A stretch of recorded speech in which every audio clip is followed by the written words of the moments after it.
سلام عرض میکنم خدمت همگی. امیدوارم حالتون خوب باشه بچه.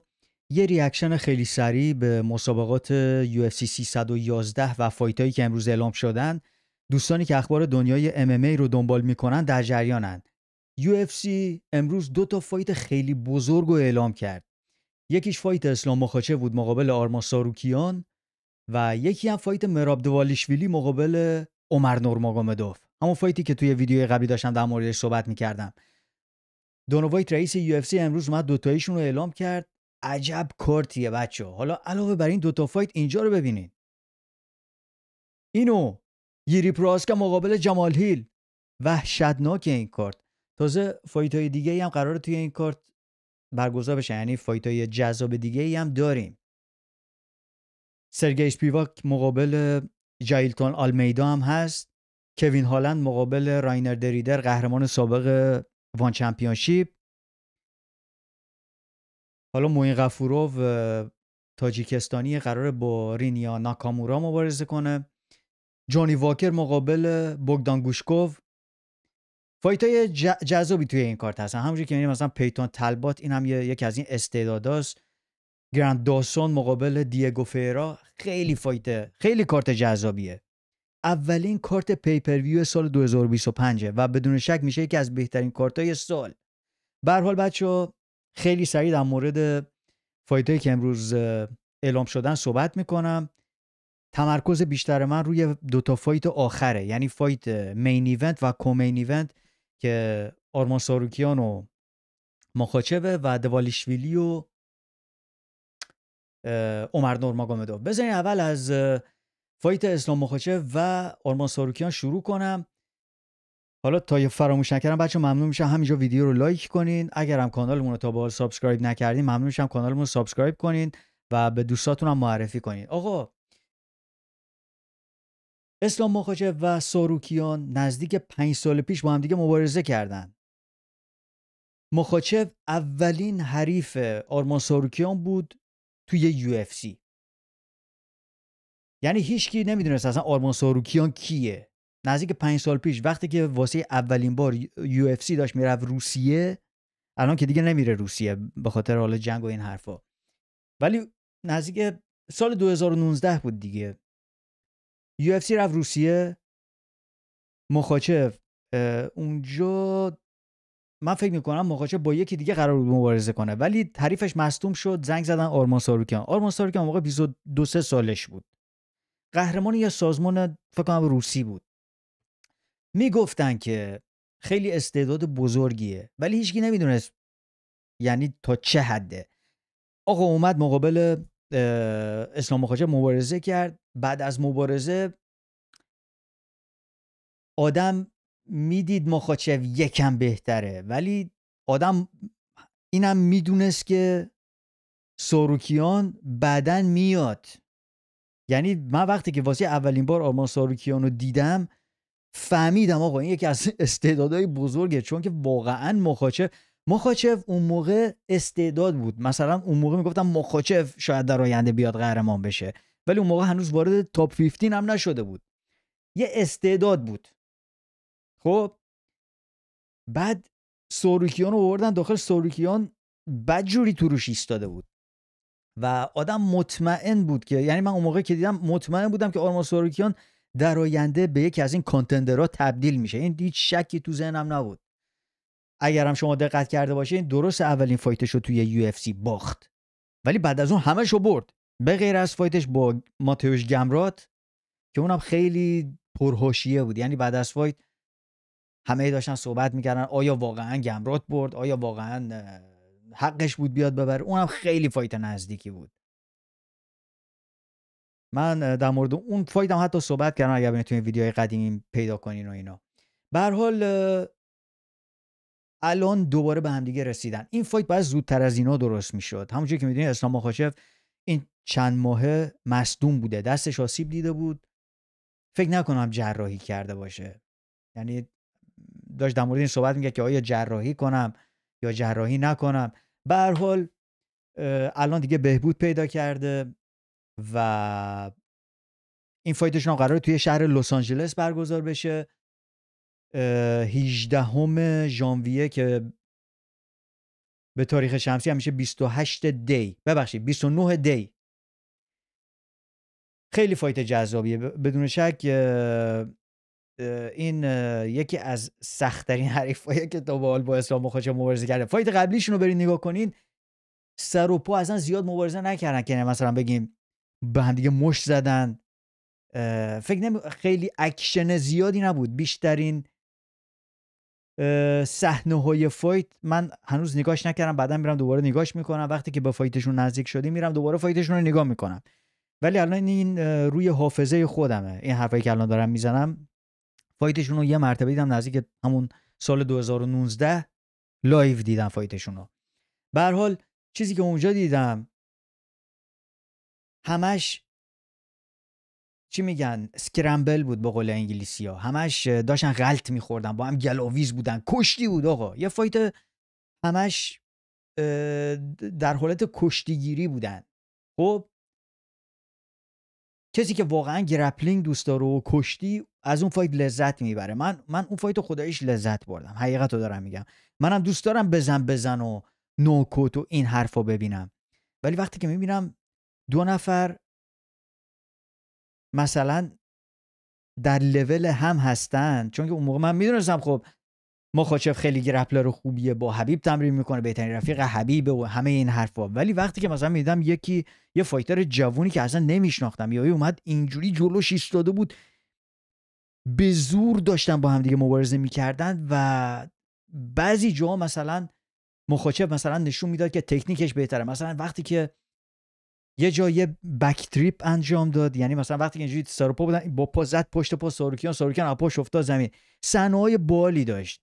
حتی یه بار هم مخاچف رو خاک کرد اگر اشتباه نکنم، نمیدونم حسابش کردن اونو یا نه، ولی واقعا میدیدم روی مخاچف ایستاده و اونجا مثلا آدم تکنیک مخاچف هم میدید همزمان. یعنی من داشتم لذت میبردم حقیقت اینجوری بگم. ولی از اون موقع تا به امروز اینا دوتاییشون بهتر شدن. مخاچف بهتر شده، ساروکیان هم بهتر شده. و الان مثلا میبینید اون موقع من چیزی که میدیدم ساروکیان یا کشتیگیر بود، خب، ولی الان همینجوری که میبینید مثلا تو فایتای آخرش مثلا دیدین فایت آخرش که مقابل چارلز اولیویرا بود، ولی قبل از اون بنیل داریوش رو ناکوت کرد. یعنی استرایکینگش هم بهتر شده. قبلا یه حالت بیشتر کشتیگیر مانندی بود. خب مخاچف هم که بدون شک بهتر شده، یعنی استرایکینگش خیلی بهتر شده. مخاچف واقعا یه فایتر کامله، ولی ساروکیان هم یه فایتر کامله بدون شک. ببین بچه‌ها این فایت نسبتا نزدیکیه، ولی خب شانس بیشتر رو آدم باید بده به مخاچف. یعنی اگر مثلا بیام به شما بگم آقا تموم زندگی تو بیا شرط بندی کن، یعنی اگر تو بیای ببازی روی یکیشون شرط بذار، اگر باختی تموم زندگی تو میبازی، اون موقع است که دیگه مطمئنم اکثرا گفتن اوکی حالا شاید شانس بیشتر با مخاچف باشه. اگر آدم مجبور باشه پیش بینی کنه، آدم باید بگه شانس بیشتر با مخاچفه. ولی خب آدم هیچ زمانی نمیتونه 100% بیاد بگه، فقط خدا میدونه آقا چه اتفاقی میافته. ما اینجا میایم حالا پیش بینی میکنیم، ولی خب هر چیزی امکان داره. آپست های زیادی دیدیم، میشه گفت مثلا اگر درست یادتون باشه الان تنها چیزی که الان به ذهنم میرسه فایت مثلا آدسانیا و استریکلند، این یه مثال بود. یا مثلا فایت آماندا نونز و جولیانا پنیا، یا راندا راوزی و هالی هول، یا هر چی میخوایم بگین.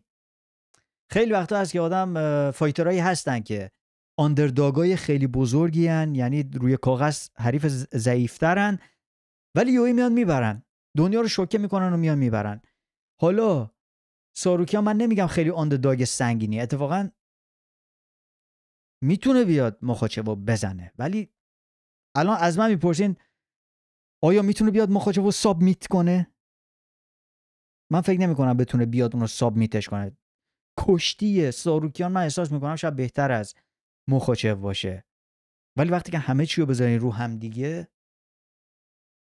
اون موقع میبینی که مخاچف یه فایتر کامل تره. ولی خب همونجوری که گفتم سوروکیان بهتر و بهتر و بهتر شده. الان به اینجا رسیده اگر بیاد مخاچبو بزنه یعنی دیگه کامل شده. ولی تا زمانی که نیاد مخاچبو بزنه ما باید رون فایت قبلیشون بریم. و چیزی که تا به امروز دیدیم حریفای قبلی که زدن، قبلیش که سوروکیان اومد اولیویرا رو زد، قبل از اون داریوش رو ناکوت کرد، قبل از اون خواکین سیلوا نزدیک بود باز اون فایت. خیلی فایت نفسگیری بود واسه سوروکیان، ولی خوشم میاد که قبول میکنه، خیلی فایت‌ها رو قبول میکنه. دمیر ایشماگولو وقتی که اومد ایشماگولو زد خیلی اگر بودن قبول نمیکردن. گیچی و چندلر و پوریر و اینا عمرن برن با حریفایی که مثلا سوروکیان قبول کرد اینا قبول میکرد، عمرن اونا میرفتن همچین فایتای قبول میکردن. گمرات، ایشماگولوف، با اینا مبارزه نمیکنن اونا. سوروکیان قبول کرد. من اینش خوشم میاد. فایتر نسل جدیده ولی 28 سالشه، ولی خب مخاچف هنوز داره. مخاچف تا 2 سال دیگه من میتونم، حداقل تا 1 سال دیگه میتونم ببینم مثلا همچین قهرمان اینجا باشه. بعد از اون احتمال داره دیگه بره بازنشست بشه. من همچین چیزی تو ذهنم از مخاچف. فکر نمی‌کنم دیگه بیشتر از 35 سالگی، مکس تا 35 سالگی من اینجا میرم مخاچفو، چون که اینا وای نمیسن تا یکی بیاد بزنشون. خب این فایت هم اتفاقا خیلی سخته واسه مخاچف، ولی خب همونجوری که دارم بهتون میگم احساس میکنم مخاچف فایتر کاملتره. شانس بیشتر میدم به مخاچف. ببینیم چی میشه. البته اینم بگم مخاچف هم تو فایت قبلیش با پوریر فایت نزدیکی بود. یعنی ببین بچه راستی الان یادم اومد پوریر و ساروکیان هم تیمی هن. مطمئنم الان ساروکیان شاید یه صحبتی با پوریر داشته باشه. اینا باید بهش فکر کنین. دوتایشون توی باشگاه آمریکان تاپ تیم تمرین میکنن. به هر حال خیلی فایت باحالیه. بذار ببینم مردم چی گفتن اینجا. 13% دادن به ساروکیان. بابا این من فکر نمیکنم 13%. من مثلا میگم 60% مخاچف، 40% ساروکیان. همچین حالتی باید باشه. یعنی اگر آدم بخواد بی‌طرفانه بیاد همچین چیزی بگه. یه چیز دیگه هم بگم، این تو خونه مخاچویناست.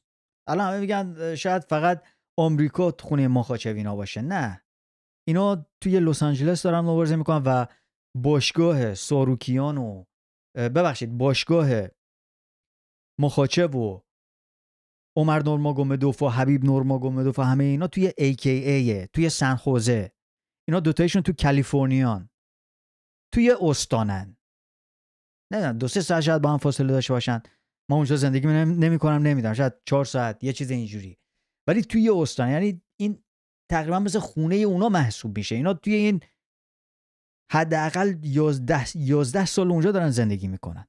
واسهشون عادیه، میرن اونجا عادت دارن. به هر حال شانس بیشتر آدم باید بده به مخاچف. آقا بریم سر فایت بعدی و به جای خوبش برسیم. بچه حالا که جای خوبش رسیدین، لایک های خوبش هم بچه باید برسه. آقا لایک کنین و سابسکرایب کنین، یادتون نره بچه. دمتون گرم. آقا بریم سر فایت دوالیشویلی و عمر نورماگومدوف.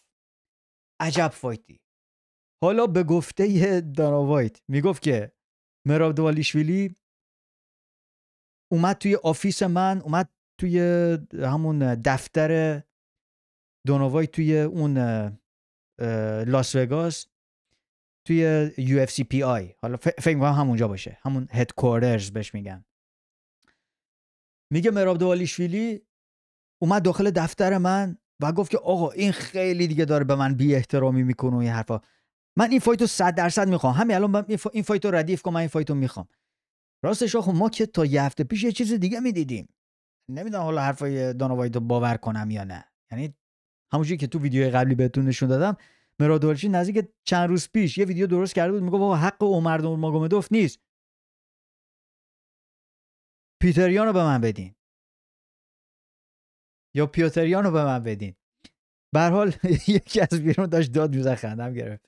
بچه‌ها شما حالا نمیشم ولی من میشم. به هر حال یعنی حرفای دانا وایت یا همون دینا وایت بخوایم بگیم لهجه آمریکایی با حرفای مراب دالیشویلی جور در نمیاد. من همچین چیزی که من برداشت میکنم اینه، من که حرفای دانا وایت عمرم باور کنم که مثلا من همین الان میخوام بیام باش مبارزه کنم، چیه داره خیلی بی احترامی میکنه و این حرفا. مراب دالیشویلی یکم شاید میخواست، من اینجوری برداشت میکنم، یکم میخواست اینو عذاب بده، یکم مثلا چجوری میگن، اذیتش کنه. حالا نمیدونم اذیت شده باشه یا نه. به هر حال این تاریخی که اینا میخوان مبارزه کنن فکر کنم نزدیک یه هفته قبل از شروع ماه رمضونه و دیگه الان دیگه هیچ بهونه ای نبود دیگه. اینا خب میدونین داغستانی‌ها توی ماه رمضان مبارزه نمیکنن. خیلی از عربا مبارزه میکنن ولی اینا مبارزه نمیکنن. به هر حال خب دیگه اینا هم خب متوجه هستم، خب تو ماه رمضان آدم روزه گرفته، اینا که روزه میگیرن و اینا خب مسلمه شاید دلشون نخواد مبارزه کنن. فقط بلال محمدی که مبارزه میکنه این وسط. به هر حال وقتی که قهرمان نبود، ولی خب اونم خیلی کار بزرگیه، یعنی قدرت میخواد. ولی این دیگه قبل از ماه رمضونه دیگه نمیتونه بیاد بگه آقا من نمیخوام و اینا. عمر نورماگومدوف داشت سعی میکرد که توی سال 2024 همین الان که ما هستیم، الان تو همین کارت همین هفته هست، شفکت رحمانوف و ایانگری قراره با هم دیگه مبارزه کنن. عمر میخواست اون موقع مبارزه کنه و همیشه هم خودش دوست داره تاریخایی و خودش انتخاب. البته این تاریخو تقریبا خودش، من قبلا میگفت که من میدونم همین موقعی که خودش هم میخواست الان مبارزه کرده، شاید نمیدونم چرا حالا پافشاری میکرد که الان مبارزه کنه، ولی خب فرق زیادی نمیکنه، فرقش یه ماهه، یه چیز اینجوریه. خب و به هر حال الان این فایتو گرفته. مراب دوالیشویلی میگفت آقا من همین چند ماه پیش اومدم قهرمان شدم، چرا میخواین شما دوباره منو مجبور کنید که هر چه سریعتر برگردم؟ هر کی میاد قهرمان میشه یه چند ماه اول مبارزه نمیکنه، بذار من اول یکم استراحت کنم، کمربندم یه چند تا عکس بگیرم، 2 تا سفر برم کشورم، برم گرجستان 2-3 تا عکس بگیرم، حالا اگر بعدن کمربندو باختم بگم آقا یه زمانی قهرمان بودم، هنوز کمربندو نگرفته، شما میخواین از شر من خلاص شین. به هر حال رفت عکساشو گرفت، مرخصیش هم رفت، همه اینا هم اومد، الان دیگه اومد گفت که آقا من الان میخوام مبارزه کنم. ولی همونجوری که بهتون گفتم چیزی که من برداشت کردم همیشه این بوده که این میخواسته یکم اذیت کنه عمر نورماگومدوفو، چون که اصلا فایت دیگه ای واسه دوالیشویلی اونجا نبود. حرفاشو میفهمیدم که حالا زحمت نکشیده و مثل من زحمت نکشیده و اینا، ولی خب کس دیگه ای نبود. میخوای با کی مبارزه کنی؟ میخوام من بیام داخل UFC با من مبارزه کنی؟ خب نمیشه که. عمر الان تو رنکینگا بالاست، یه فایتر رنگ تو زده، دیگه کسی نمیتونه بیاد دیگه حقش نیست و هست و اینا، دیگه کی مونده به جز اون؟ و اون پیوتریان هم که اصلا حقش نبود. الان دیگه این فایت درست شده، خیلی فایت خوب و جذابیه. مراب بدون شک سخت‌ترین حریفیه که تا به حال با عمر مبارزه کرده، ولی عمر نورماگومدوف هم توی فایت قبلیش نشون داد که خوبه، یعنی الکی گندش نکردن. اومد کوری سنتیگن رو زد، حالا شاخ غول رو نشکست ولی خب اومد کوری سنتیگن رو زد. کوری سنتیگن تو رنکینگا بالا بود، همون دوم سوم بود. جان برکف بیشور اومد علیه من میخوام با عمر مبارزه کنم، من میخوام مبارزه کنم، یه جوری داشت میگفت من میخوام با عمر مبارزه کنم. گفتم الان چی میخوایم ببینیم؟ به هر حال حالا اومد اونو زد، الان اومد تو رنکینگا بالا، الان خورده به مراب دوالیشویلی.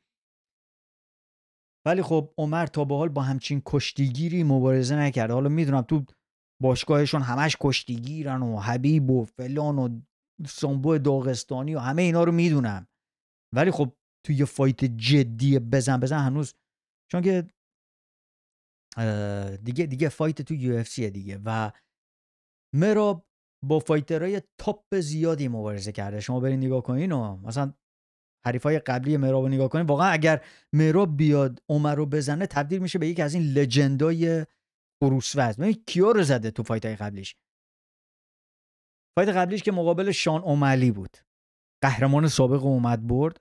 قبل از اون هنری سهودو رو اومد برد. هنری سهودو قهرمان تو المپیک مدال طلا داشت، کشتی آزاد.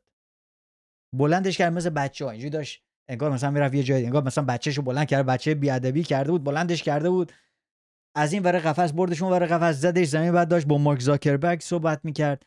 کشتیگیر وحشتناکیه مراب، کشتیگیر MMA وحشتناکی ها. یعنی کشتی MMA من نمیخوام بگم مثل کشتی المپیک و این حرف هست، ولی خب توی MMA یکی از بهترین کشتیگیراست. قبل از سعودو چی؟ سعودو رو راحت اومد برد. پیوتریان هم که با یه دسیژن قاطعانه اومد برد، همش تقریبا با دسیژن برده. و آلدو هم با دسیژن برد. موراس رو زد. موراس هم خب قبلا یه تایتل چالنجر بود، میشه گفت یکی از اون کانتندرهای بزرگ بود، ولی موراس وقتی که یکی تموم مشتاشو میخوره و نمیفته خودشو میوازه تقریبا. الان پلیس شده اتفاقا. به هر حال حریفای گنده‌ای رو زده. یعنی همشون یا قهرمان بودن یا قهرمانای سابق بودن، همشون به غیر از موراس که تایتل چالنجر سر کمربند مبارزه کرده. عمر رو نگاه کنین و به غیر از کوری سنتیگن مثلا بخواین کارنامه‌شو نگاه کنین، بکسات آلماخان اولین فایتش بود تو UFC، اصلا تا حالا فایتی نداشت تو UFC. رنکینگو که دیگه بذار کنار. راوندی بارسلوس اگر تو رنکینگا بود شاید 15 هم بود، یه چیز اینجوری. حالا خوبه ولی خب مثلا واسه این فایترهای تاپ مثل کسایی که با مراب مبارزه کردن نیست. نیت منس با دسیژن بابا بیخیال. میدونم الان خیلیا بیشترن اکثرا مطمئنم رای دادن به عمر. بذار نگاه کنم هنوز نگفتن میبره یا نه. پیش بینی کسی نکرده بود اینجا هنوز. به هر حال من میبینم همین الان بعضیا دارن میگن، اکثرا میگن شاید عمر بیاد ببره. اینم بگم که خیلی فایت نزدیکیه. اصلا فایت چجوری میگن، فایت خیلی نزدیکیه. مراب نمیتونه الکی بیاد عمر رو بزنه. عمر حتی میتونه بیاد مراب رو نوکوت کنه، چون که خب عمر نورماگومدوف اینا خب دیگه کشتیشون حرف نداره. تیک دان دیفنس وحشتناک خوبی دارن، ولی خب الان داره مقابل مراب مبارزه میکنه. من میگم تقریبا 50-50 است، ولی خب من شانس بیشتر رو یه جورایی میدم به مراب.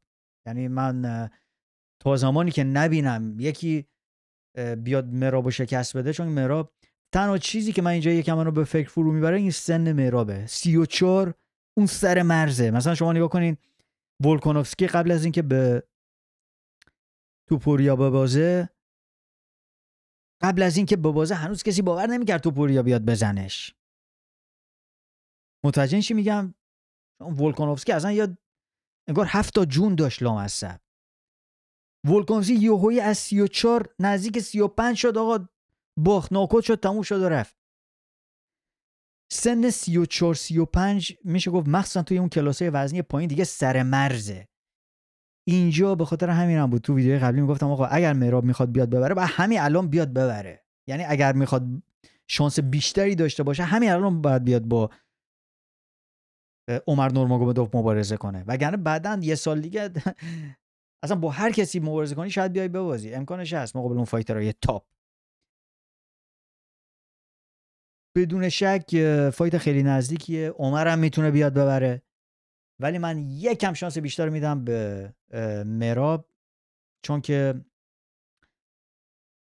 به نظرم با فایترهای خیلی تاپی مبارزه کرده، همشون رو با دسیژن زده. عمر هم همچین تجربه خیلی خیلی بالایی نداره، ولی تیم خیلی قوی پشتشه. حبیب تو کورنرشه، هم تیمیای خیلی خوبی داره، استرایکینگش از مراب بهتره. میدونی همه اینا رو آدم باید در نظر بگیره. یعنی خیلی فایت نزدیکه. تقریبا 50-50 یه شانس بیشتر من میدم به مهراب. به هر حال بچه‌ها این چیزایی بود که البته خب همونجوری که بهتون گفتم این ویدیو فقط میخواستم بیشتر در مورد این دوتا فایت صحبت کنم. وقتی که به فایتاشون نزدیکتر شدیم مطمئن باشین در مورد کل کارت صحبت میکنم. خب فایت پروهاسکیا و هیل هم که اصلا 50-50 است. هر اتفاقی امکان داره اینجا بیفته. پروهاسکیا خیلی آنورتوداکسه، هر طبق گیم پلن و اینا پیش نمیره.